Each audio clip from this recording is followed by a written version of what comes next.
Hoy es el Día de Estados Unidos. Hoy es el Día de la Democracia, un día de historia y esperanza, de renacimiento y resolución.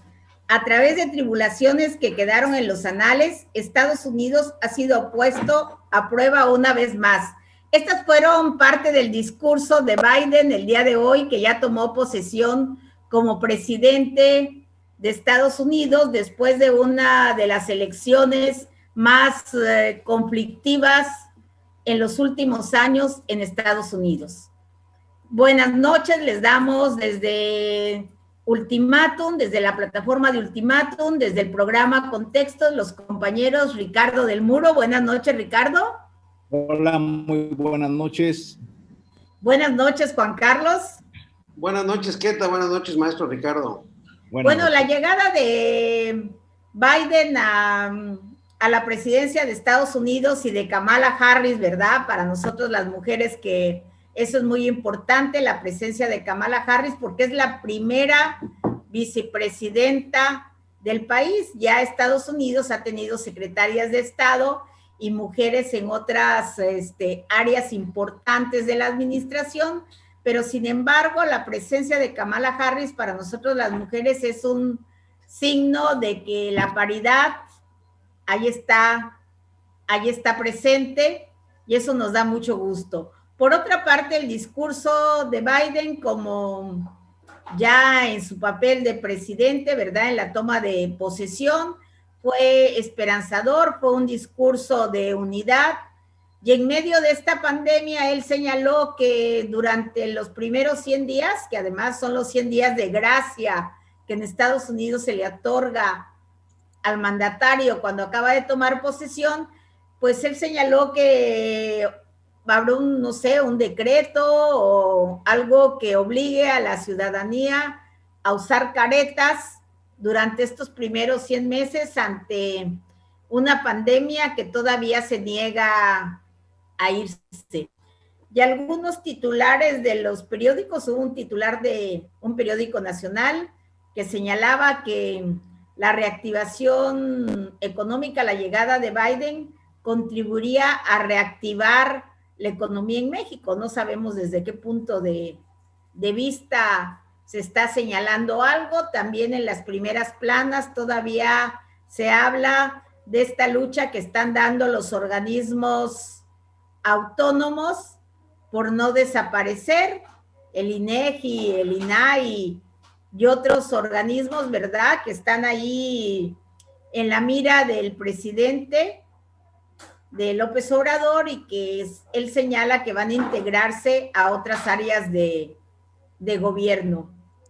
Y desafortunadamente la pandemia es quien domina el panorama frente a un proceso electoral que ya está en puerta. Ya las candidaturas federales, tanto a las gubernaturas, son 15 gubernaturas, como las diputaciones federales, pues ya van tomando camino, y en breve, en unos días, se iniciará el proceso electoral local, bueno, en el sentido de que se firmarán las alianzas y pues iniciará la convocatoria, los partidos darán a conocer sus convocatorias para el registro de candidatos y candidatas. Pues, ¿qué nos puedes decir, Ricardo, frente a este panorama? Pues, yo creo que sí, la noticia más importante es la toma de posesión de Biden, por supuesto, en una situación que, como se ha repetido desde hace un rato, inédita. Vimos hoy cómo sale de la Casa Blanca Donald Trump con Melania, nada más mientras que por el otro lado Biden toma posesión junto con Kamala Harris ante el Congreso, y bueno, pues en una situación de dificultad en un Estados Unidos que ahorita se encuentra bastante dividido, porque pues fue significativo el puño en alto que mantiene Trump, y da a entender que él va a seguir teniendo, o tiene la intención al menos, de seguir participando en política. Y pues hay muchos sectores que todavía lo siguen, ¿no? claro, el reto para Biden es recomponer toda pues la sociedad norteamericana, la división que se dio. Y, y aparte, pues dado que estamos hablando de quien fue vicepresidente de Obama, posiblemente veamos una política similar a la de Obama, no sé, todavía no sé, eso lo veremos con el tiempo. Por supuesto, también me imagino que ahí va a haber muchos acciones fundamentales, no hay que dejar de lado con la cuestión de los servicios médicos y con la cuestión el trato con los migrantes, que son así serie de compromisos que Biden adoptó desde un principio. Por lo demás, pues vamos a ver, lógico, la reforma migratoria, que también uno de los puntos de los primeros puntos que asumió Biden es de que ya le da punto final al famoso muro de Trump en la frontera norte. Y entonces hay varios aspectos de que va a haber una política diferente de Estados Unidos. Vamos a ver si es una versión semejante a la de Obama, o también cuáles van a ser las características propias de Biden, porque finalmente lo que tiene enfrente es recomponer la imagen de Estados Unidos que quedó muy maltratada por las acciones de Trump, sobre todo en la parte electoral en los últimos años, que pues incluso se le acusa o incluso se sabe que promovió la toma del Congreso por parte de sus simpatizantes con imágenes que nunca habíamos visto, y que esto motivó también de que por un lado la pandemia y por el otro lado el temor a disturbios, pues prácticamente se hizo una toma de posesión en solitario, ¿no? O al menos con muy poco, totalmente rodeado de soldados y en una situación totalmente diferente a como lo hemos visto. Creo que eso es con lo que puedo empezar. Y ahí estuvo Jennifer López, yo creo que la cuota latina, ¿verdad? Siempre la presencia de un actor o una cantante latina o una cantante negra también en ocasiones, ¿no? Para que represente la diversidad, ¿no? Lady Gaga cantó el himno de Estados Unidos, entonces también interesante. Así es, con un estilo completamente diferente a esos estilos clásicos, ¿no? De cantar el himno nacional. Por otra parte, el bueno, ahorita apenas ex embajador de México en Estados Unidos, Christopher Landau, señaló que Estados Unidos podría hacer más para frenar la exportación ilegal de armas y México podría redoblar sus esfuerzos para combatir a los grupos del crimen organizado y la corrupción. Este ha sido un tema desde hace muchos años que está siempre presente, ¿no?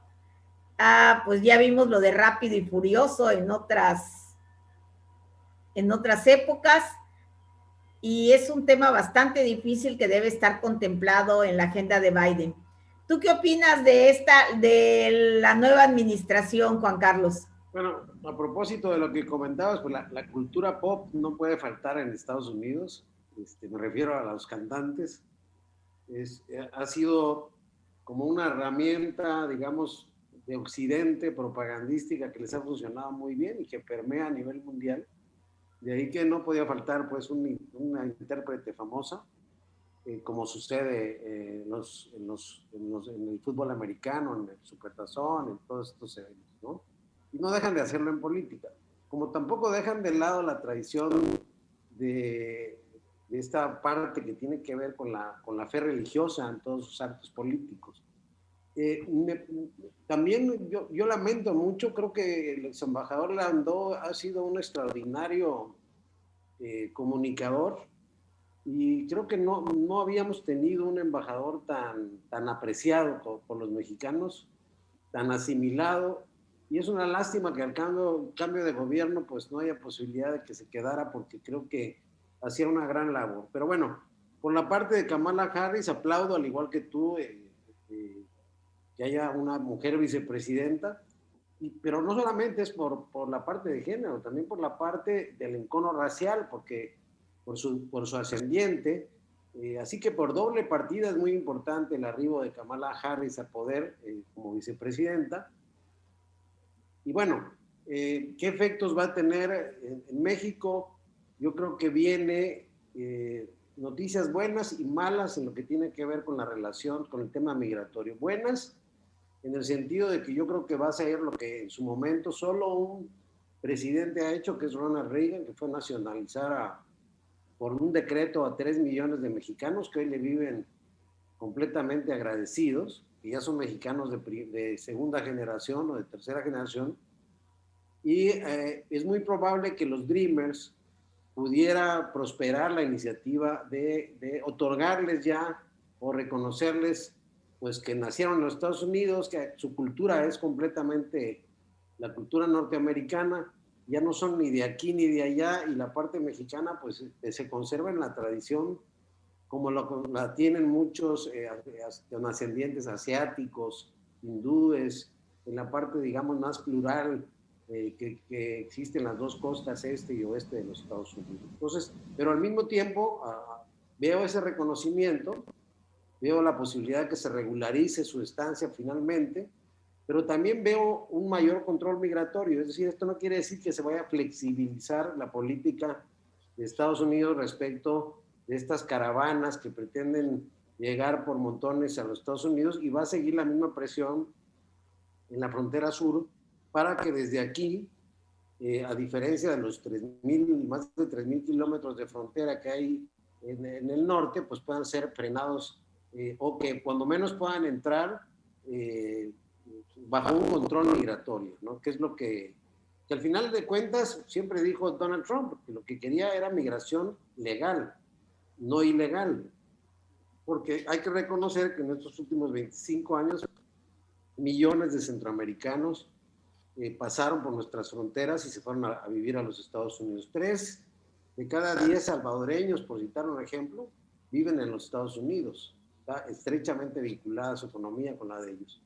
Me llama la atención, y no quiero dejar de criticar y de sorprenderme, lo que mañana voy a publicar como un texto. No me gusta el nombre, pero no encontré otra mejor manera de definir lo que llamo el efecto chimoltrufia. ¿Por qué? Porque sigo sin entender cómo hace 4 años trinaban los seguidores de López Obrador contra Peña por haber recibido a Donald Trump, que había ofendido a los mexicanos, que de hecho lo hizo durante toda su campaña, y que ahora casi celebren como una derrota la partida de Trump. Primero,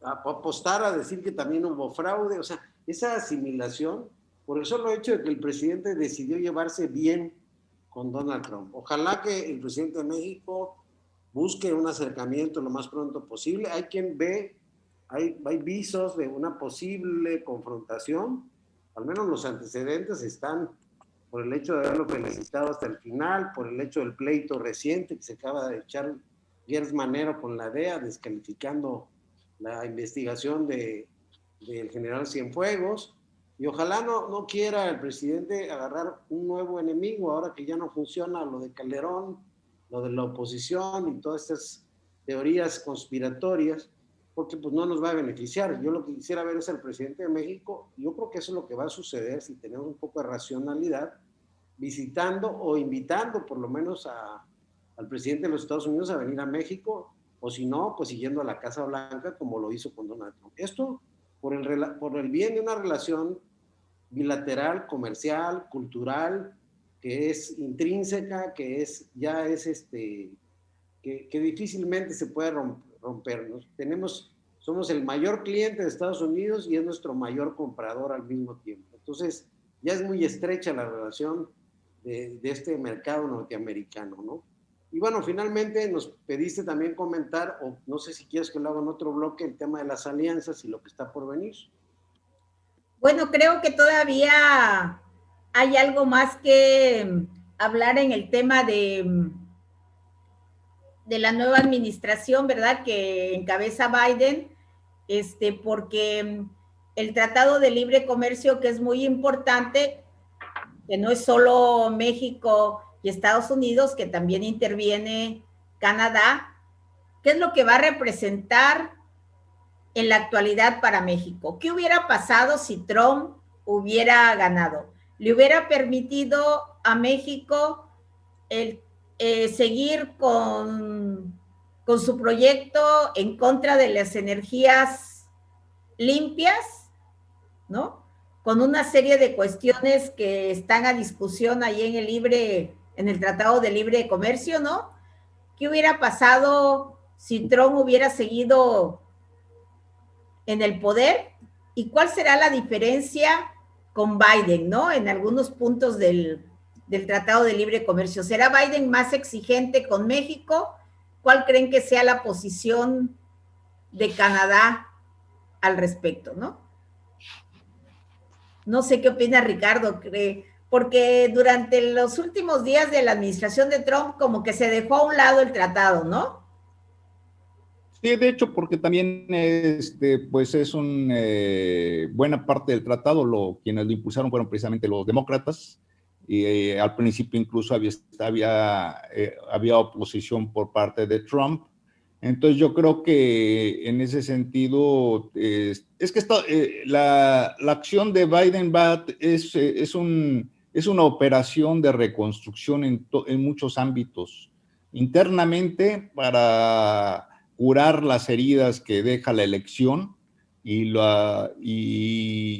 tener la capacidad de por lo menos ganarse un buen sector de la población que apoya o que apoyó a Trump. Tal vez no pueda hacerlo con los muy radicales, pero con sectores conservadores, pero que no son tan radicales, sí lo puede hacer, y eso pues se va a necesitar una acción en ese sentido. Por el otro lado, y ahí pues va a tener que tener una política pues que sea bien vista por todos los sectores, ¿no? No solamente por los sectores, por los demócratas y ciertos sectores que tradicionalmente han apoyado a los demócratas, como los grupos de migrantes, los afroamericanos, etcétera. Y por el otro lado, pues también tiene ante sí una gran labor, que es el recomponer la economía estadounidense, pues arreglar también las rupturas que tuvo Trump con los organismos internacionales, tanto de comercio como incluso de salud, que se ven que se peleó con la OMS.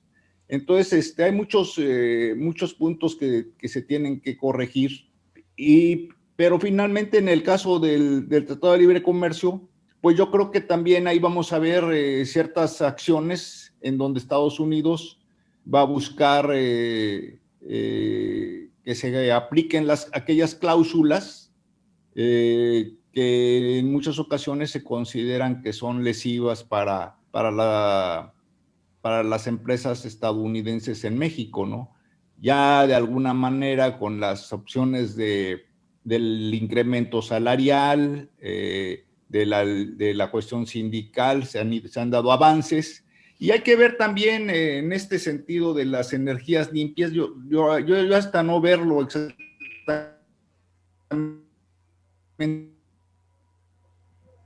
hasta dónde va a llegar la propuesta de Estado, si hay necesidad de que México incursione en energías limpias, pues se va a tener que otra vez darle entrada a la iniciativa privada para la cuestión de energías limpias, y tal vez se va a mantener el proyecto de la Comisión Federal. Así es, y por otro lado, tú mencionabas, Juan Carlos, el tema de Cienfuegos, ¿no? Que GER señaló que lo va a llevar el caso ante organismos internacionales, ¿no? ¿Tú cómo te explicas ello? Bueno, acuérdense de cuando fue el atentado en un centro comercial en San Antonio, en México. Marcelo Ebrard dijo que querían extraditar a este personaje que cometió estos asesinatos. Y bueno, es un tema que dio revuelo, una cortina más de humo, y que no va a pasar de ahí. Pues son pleitos que no nos convienen. No estamos para andar peleando ahorita con los Estados Unidos. Ya bastante tenemos con la pandemia, con la situación económica, como para echarle más leña al fuego. Lo que viene ahora es una tarea diplomática de entendimiento con los Estados Unidos. Insisto, es un entendimiento que va más allá de nuestra idiosincrasia antinorteamericana, que la tiene una parte del pueblo de México, que sigue pensando, y ya lo discutiremos un día que hablemos de historia, que nos robaron, nos quitaron el territorio de la mitad del país, y que tiene que ver más bien con una relación obligada, comercial, de la que depende pues la comida de todos los días en nuestro país. Dependen millones de empleos. Solamente la industria automovilística da trabajo a 900,000 empleados, y la mayoría de todos estos vehículos que se arman en México van a parar a los Estados Unidos para su comercialización. También está el sector manufacturero en general. México es uno de los principales, en América es el principal, en Tijuana, productor de pantallas de televisión, y toda esta manufactura que genera muchos empleos en nuestro país, igual en el campo, pues por ejemplo el aguacate, después del Tratado de Libre Comercio, aumentó hasta en 10 veces su producción, porque se volvió un producto de consumo más allá de los Super Bowls en Estados Unidos, que era una tradición ya. Es decir, lo que tenemos que ver es proteger la economía del país, y la economía del país se protege llevando bien las cosas con los Estados Unidos. Esto no implica ni subordinación ni sometimiento. Pero recuerden de una frase que trascendió tras bambalinas en la reunión que hubo en la Casa Blanca, al final, y les dijeron respeten los contratos. Y cuando dijeron respeten los contratos, me refiero a que la inversión en materia de energías alternativas, la eólica en particular, pues ya empezó desde mucho antes, desde que se abrió el sector energético, y el pretender quitarlos de la competencia, como está haciendo Rocío Nale, para empoderar a CFE, pues está afectando intereses que seguramente, si continúan con eso, nos van a llevar ahí sí a tribunales internacionales, no entre países, pero sí entre los afectados, y donde seguramente Estados Unidos va a proteger a sus connacionales. Otro pleito donde tendremos que ver la manera de modificar nuestra postura respecto del tema energético. Y finalmente, bueno, está el tema migratorio, el tema de seguridad, que ya no queremos que metan mano, no queremos que sigan trayendo armas ni capacitación. Había habido una, digamos, estrecha colaboración en temas de seguridad, pero pues yo creo que la actitud del gobierno mexicano es no meterse con el narcotráfico. Eso es lo que se puede observar en estos 2 años de gobierno, porque pues evidentemente es un ¿cómo se llama? Es un nido de avispas. Es lo que le pasó a Felipe Calderón, como lo decía el mismo López Obrador, le pegó al avispero sin saber las consecuencias, y aquí prefirieron dejar en paz al avispero. Entonces no les interesa una colaboración en esa materia con los Estados Unidos. Estados Unidos se puede hacer de la vista gorda y puede seguir sobrellevando ese tema, porque también a ellos les interesa la relación bilateral. De ahí que los demócratas hayan sido los primeros en impulsar la renovación del TEMEC.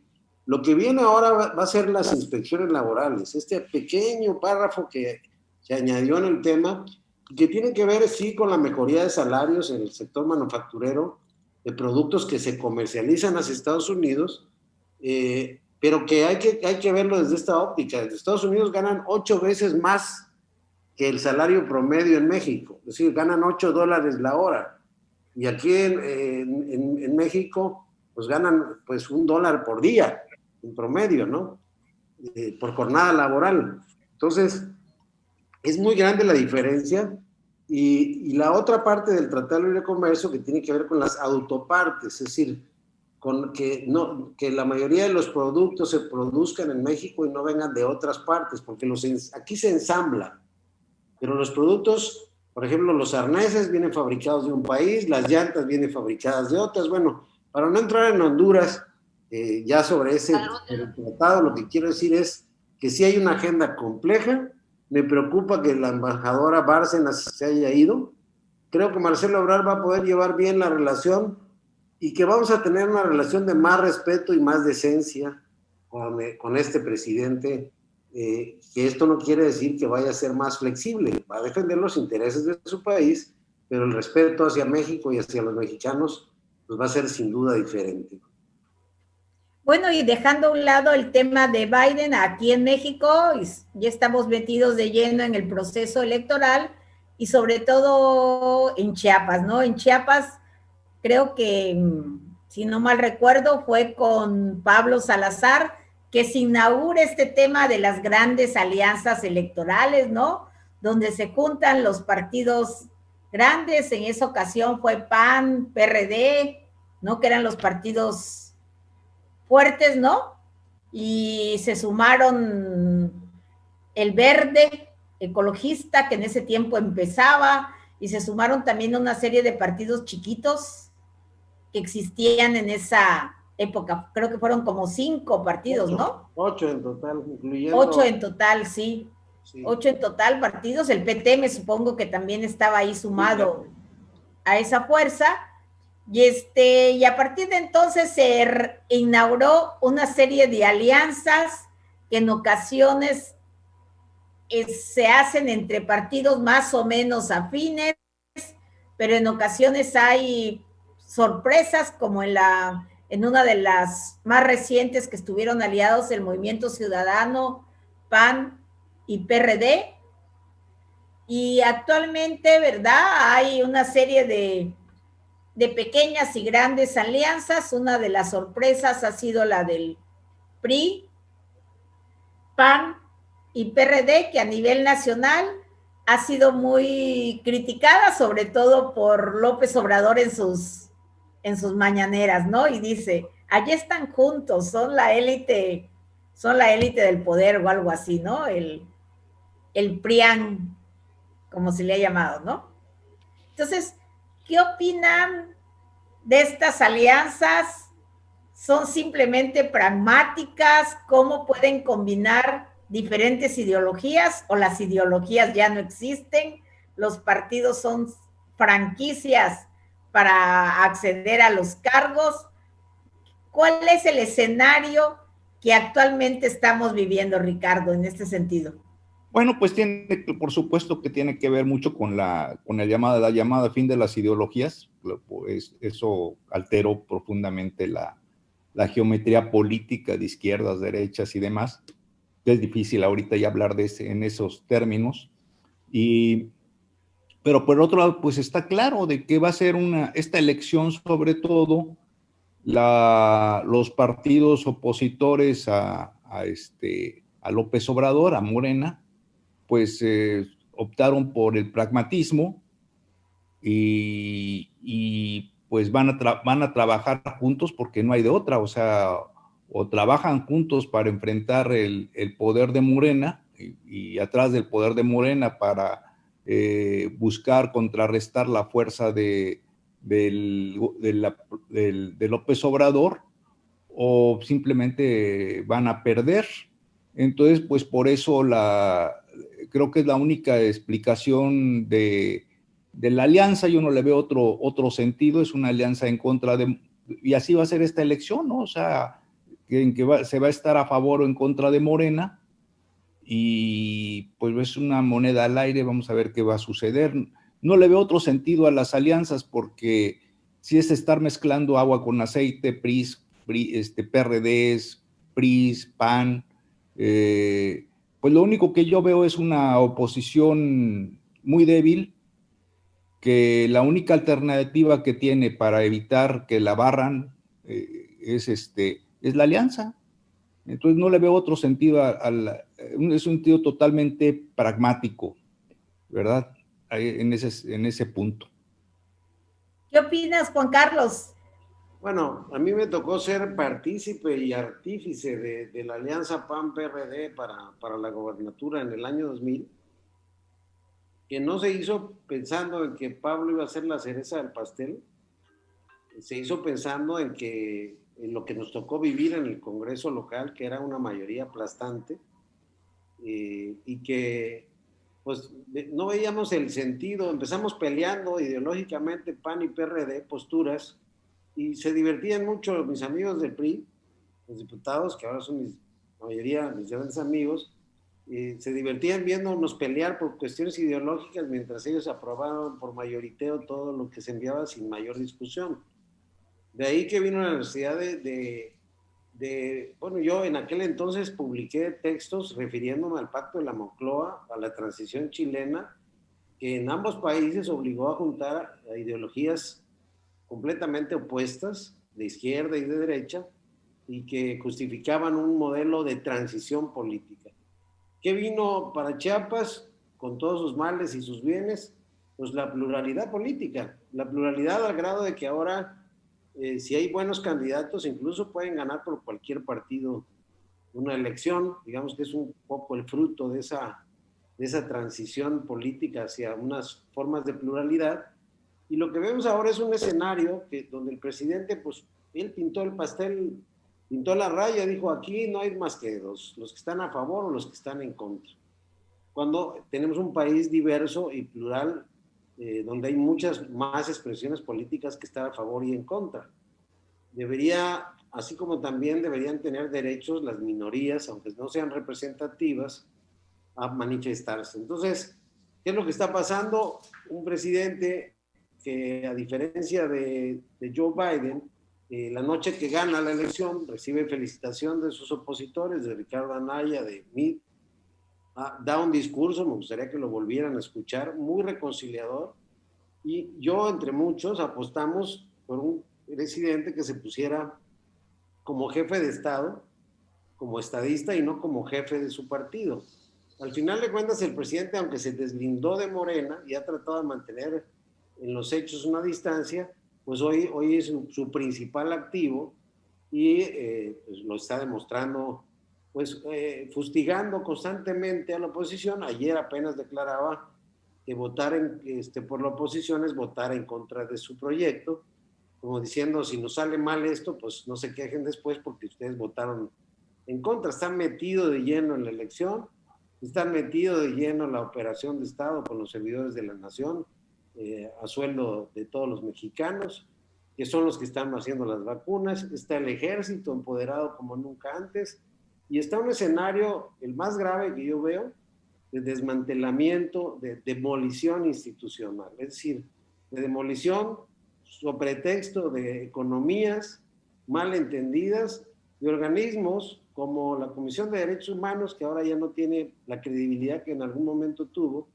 o como el órgano de transparencia, que tiene y debe ser un organismo aparte, porque entre otros, no puede ser juez y parte la función pública. La función pública también está obligada a rendir cuentas, y al paso que iríamos, pues vamos a tener la desaparición del INE y vamos a tener a Bartlett organizando, perdón por la ironía, las elecciones de los próximos años.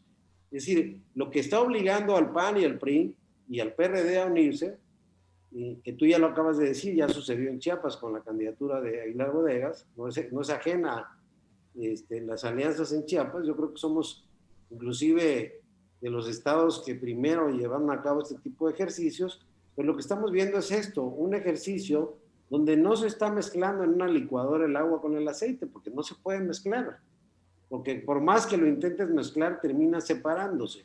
sino una defensa precisamente de la pluralidad, de que podamos seguir pensando diferente en un ambiente de pluralidad política contra un pensamiento que pretende ser hegemónico, como lo fueron en su momento, un liderazgo muy parecido, y perdón por la grave afirmación, de los liderazgos de Mussolini, no voy a decir Hitler, porque no se ofendan, pero como han sido todos los liderazgos fascistas, que se han empoderado a partir de la verborrea política, de unificar el discurso en torno a un liderazgo que exalta pasiones, remueve odios, utiliza resentimientos, que son al final de cuentas el factor que más pesa en los procesos electorales en todo el mundo, ¿no?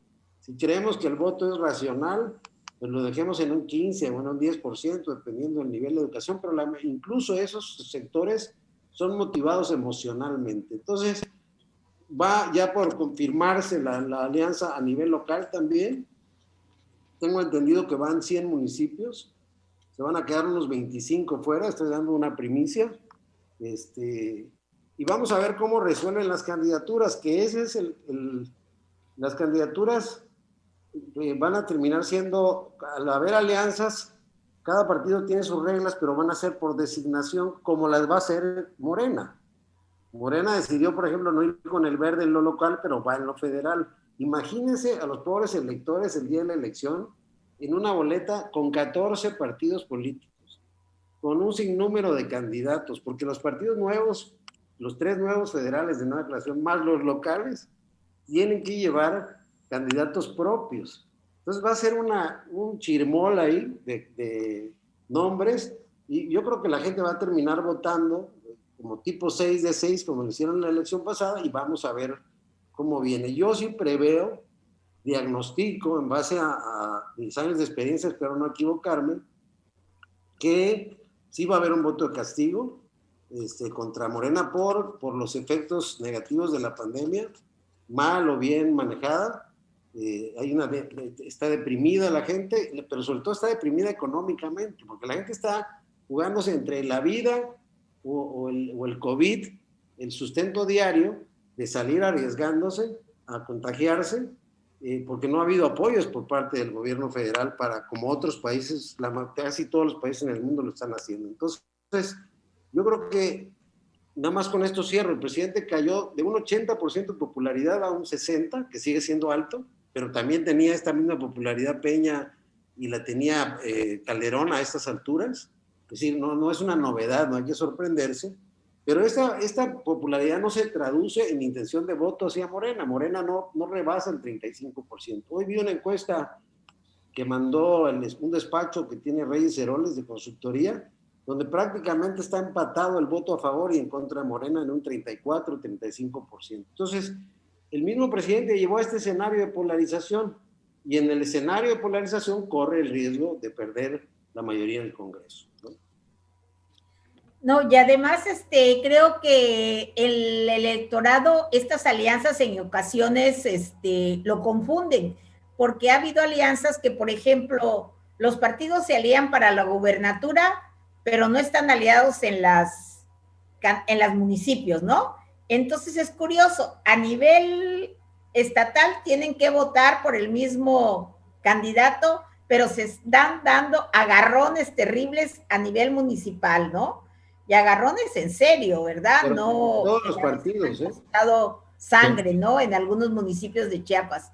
Eso causa realmente una confusión terrible en el electorado, ¿no? Y habrá que ver ahora qué es lo que va a pasar. Por ejemplo, también creo que en algunos estados de la República el PAN se ha negado a ir con el PRI, donde son sus cotos de poder, donde el PAN es fuerte, ¿verdad? Y donde la ciudadanía ha tenido inclinación por el PAN, pues ahí han dicho, pues no vamos con él. Aquí vimos la rebelión que se dio en las huestes de Morena, que dijeron no queremos ir con el verde, aunque creo que ya desde la cúpula de Morena se había decidido no ir con el verde a nivel local. No sé de qué manera, cuáles serán las formas en que se toman estas decisiones o quién las toma, ¿no? aquí es la oportunidad también para el gobierno estatal encabezado por Rutilio Escandón Cadenas de tomar ellos la batuta, ¿no? Él como, pues de alguna manera tiene un liderazgo local en cuanto a Morena, de tomar en la batuta de la dirección de Morena en Chiapas, ¿no? Donde se habían mezclado muchos intereses verdes y morenos, ¿no? Y y finalmente pues será un termómetro de lo que puede suceder después, ¿verdad? Allí importa mucho si logran las alianzas romper con esta hegemonía en el Congreso de la Unión, ¿no? Esa es la intención primordial, más que las presidencias municipales, el Congreso de la Unión y los congresos locales, ¿no? Ahí está el quid. Yo creo que, perdón, maestro Ricardo, como es el todo por el todo, los gobernadores de oposición no se van a andar con rodeos. O sea, por un lado están las encuestas, pero me decía un periodista, mira la encuesta de Coahuila y de Hidalgo, esa sí es una encuesta. Las encuestas allá le daban a Morena una ventaja y un mes después, pues vimos que no. Puede suceder lo mismo, ¿no? Sí, no, y definitivamente pues aquí está un poquito, y es en el fondo el debate que hay de que el presidente debe de mantenerse ajeno a la contienda electoral, cuando sin embargo seguramente lo vamos a observar que va a haber la participación, y seguramente va a haber denuncias en ese sentido, sobre todo los estados que están dentro de la Alianza Federalista, pues es casi seguro que, o sea, no creo que esos gobernadores se vayan, hay muchos de ellos salientes incluso, se vayan a abstener de tratar de inclinar la balanza hacia sus respectivos partidos, ¿no? Eso sí está claro. Lo que podemos visualizar es que esta elección es fundamental para la continuidad o el cambio de rumbo en el país. Y va a ser por eso es una elección muy importante, porque va a definir muchas cosas tanto para el gobierno, para Morena, como para la oposición, ¿no? Para Morena, pues lo que está ocurriendo, los errores que han tenido en la elección de su dirigencia, los pleitos que están teniendo al interior para ubicar candidatos, y por el otro lado, pues la oposición que más allá de que la única oferta que se están manejando es Estados Unidos contra Morena, pero no vemos ninguna otra propuesta por parte de la oposición, o sea, no vemos ninguna propuesta política, simplemente estamos en contra y también pues no es una oferta política muy atractiva que digamos, ¿verdad?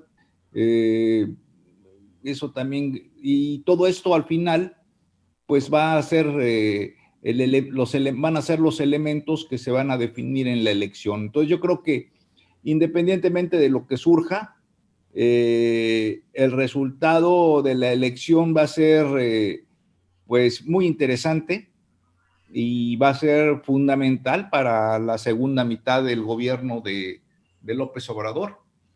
Si me permites, Keta. Sí, claro.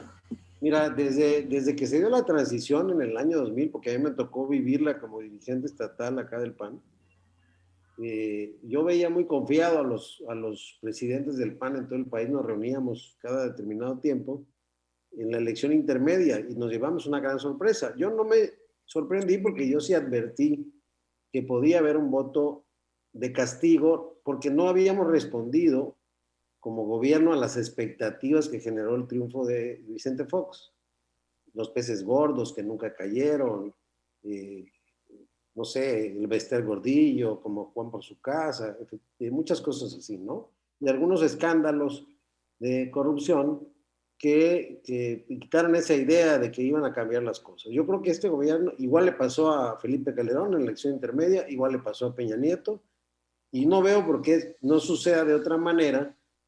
Y la verdad es que es bastante afortunado este gobierno con todo lo que está padeciendo económica y sanitariamente. Era para que tuviera un 10% de popularidad el presidente, no un 20% como tenía Peña los últimos 2 años, ¿no? Creo que también el tema del COVID es muy controvertido, ¿no? Porque es un tema internacional, ¿no? Y si nos fijamos, ya lo hemos analizado aquí en diferentes momentos, cómo ha pegado en diferentes países, de tan terrible manera como en México, y aún en países que aparentemente tienen un sistema hospitalario mejor que el de México, ¿no? Tal vez aquí el problema ha sido, ¿verdad?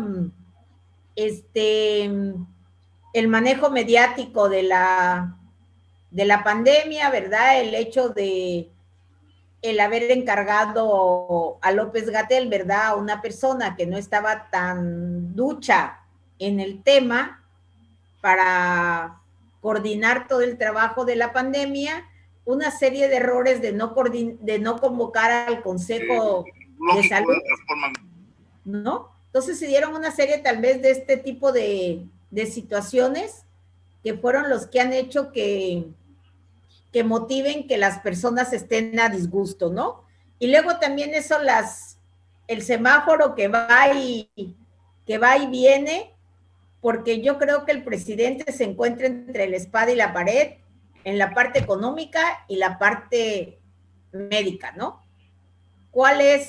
¿Qué posición debe tomar? ¿O encierro a todos, o los dejo a todos fuera, o abro a los restaurantes? No sé, yo no me quisiera ver en los zapatos de él porque es una posición bastante complicada. Por ejemplo, ¿tú qué harías, Juan Carlos, si fueras presidente en este momento y te enfrentaras a una pandemia de estas, ¿no? Como la que estamos viviendo. Si fuera López Obrador, yo hubiera renunciado. Pero bueno, como no soy López Obrador ni soy presidente, lo que quiero decir es que el presidente tuvo una oportunidad de oro para anunciar un programa de rescate económico a las micro, pequeñas y medianas, no empresas, comercios. Y cuando digo comercios me refiero a los que tienen 2 o 3 a los changarritos de la esquina. Así es, que son los que generan millones de empleos en este país, muchos informales dentro de ellos, y qué es lo que hicieron, ahí se le fue una oportunidad de oro, porque el presidente apostó en sus 2 elecciones anteriores al voto de la pobreza, por eso era primero los pobres en la primera elección, porque sacaba cuentas alegres, decía, si hay 50 millones de pobres, pues tengo 50 millones de potenciales votos, porque yo les ofrezco que los voy a sacar de pobres, ¿no?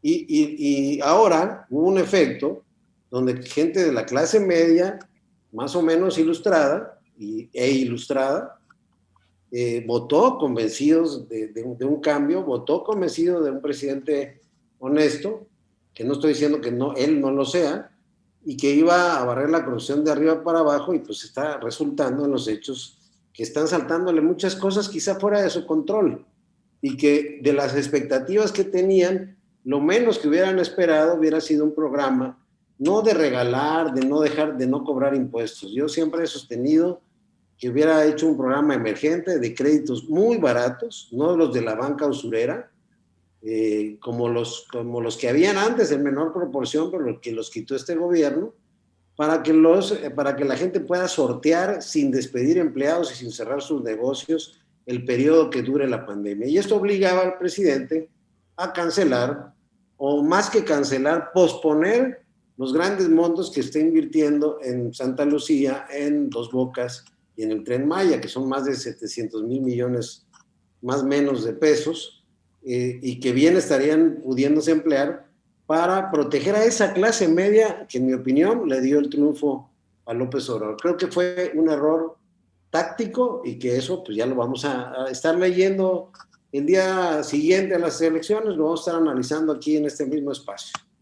Bueno, pues como ya estamos me están felicitando ese programa, me gustaría, Ricardo, que tú cerraras el el programa con, si fueras López-Gatell, ¿qué harías, verdad? Bueno, estuvo eso. ¿No? No sé, o secretario de Economía. No, está muy difícil, yo creo que o un ciudadano que pudiera opinar y hacer valer su opinión, ¿verdad? Oye, sonrojaste al maestro. ¿Qué consejos darías? Es muy difícil, yo creo que eso es algo que yo siempre me he negado, porque a veces la crítica es muy simple sobre fenómenos complejos. Entonces aquí la realidad es de que la pandemia ha puesto en jaque a todo el mundo, a todos los gobiernos del mundo, a todos los sistemas de salud, y también en ese sentido, pues siempre, si algo he pugnado es porque si estamos manejando las cifras, porque aquí en México, por ejemplo, es muy dado a eso de que llevamos tanto número de muertes, infectados y tal número de fallecidos, pero no se da el contexto. El problema está sucediendo en todo el mundo. Y bueno, ahorita, por ejemplo, lo vamos a ver en Estados Unidos. O sea, una de las banderas de la campaña de Biden fue precisamente que el gobierno de Trump no atendió correctamente la pandemia. Bueno, pues vamos a ver cómo la atiende Biden y a ver si le resulta el proyecto a Biden. Lo que sí estamos observando es que la mayoría de los sistemas médicos que existen han fracasado, y en donde se han reducido los contagios, han sido en una de dos, o en países muy aislados que tienen poco movimiento turístico y demás, o en lugares como China, en donde tienen sistemas bastante autoritarios de control de su población. Entonces creo que eso es un punto que debemos de pensar qué va a ocurrir. Y efectivamente, yo insisto en que la moneda esté en el aire, no sé hasta qué punto se pueda conciliar, porque creo que al final eso es lo que ha prevalecido. Por un lado, la demanda de salud, y por otro lado, la demanda económica. Entonces, el mejor ejemplo lo tenemos en la Ciudad de México, en donde pues, los restauranteros presionaron a las autoridades, con toda la razón del mundo, de que tenían que abrir o morir, y lo que estamos observando es de que, ok, ya les permitieron abrir bajo ciertos lineamientos sanitarios, pero la gente ya no está yendo tampoco tan fácilmente a los restaurantes. Entonces ya se están enfrentando a otro fenómeno diferente. En fin, que el asunto no es simple, ¿eh? Y bueno, pues yo creo que así, creo que... Y no solo es abrir, pero a ver quién llega, ¿no? Sí. Últimamente las personas han hecho mucha énfasis en pedir su comida a casa, ¿verdad? Sus verduras, los que han tenido mucho éxito son todas estas motos de mandaditos, todos los que hacen mandados, ¿verdad? La comida que te llevan a la casa, esa ha sido la gran oportunidad que han tenido todas estas personas que han visto la oportunidad en la pandemia y le han apostado a ello. Bueno, y como ya llegamos al final del programa, les damos la más cordial despedida. Buenas noches a todos quienes estuvieron pendientes de Contextos. Buenas noches, Ricardo, y buenas noches, Juan Carlos. Y nos vemos mañana a la misma hora por la plataforma de Ultimátum en Contextos. Claro que sí. Buenas noches.